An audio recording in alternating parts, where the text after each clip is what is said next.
বাংলাদেশের বন্ধুগণ, সংগ্রামী সাথে বন্ধুগণ, প্রেসক্লাব আমাদের সভাপতি সংক্ষিপ্ত বক্তব্যের মাধ্যমে আমাদের মশাল মিছিলের কাছে হবে।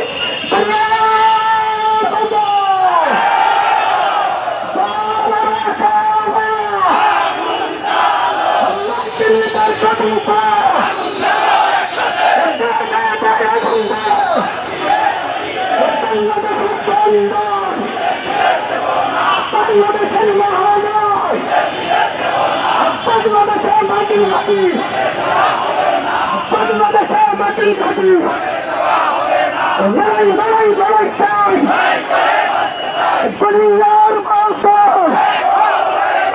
এক হও, লড়াই করো।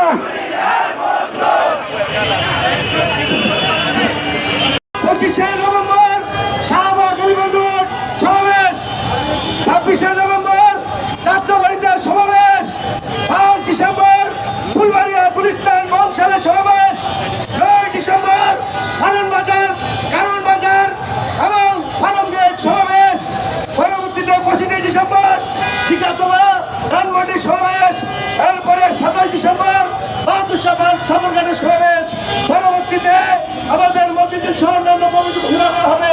এই পক্ষের পরেও যদি সরকার ক্ষান্ত হয় তাহলে আগামী 6 জানুয়ারি মঙ্গলবার এই প্রেস ক্লাবে বিকালবেলা সমাবেশ করে পরবর্তী কর্মসূচি ঘোষণা করবো।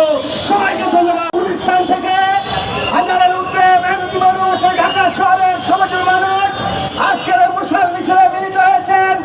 আপনারা জানেন সরকার একদিকে লকডাউন নানা ঘটনার প্রক্রিয়ায় হাইকোর্টের থেকে নানান রায় ঘোষণা করে, আর অন্যদিকে দেশের বিরুদ্ধে চুক্তি করে বাংলাদেশের বন্দর বিদেশিদের দিয়ে দেয়।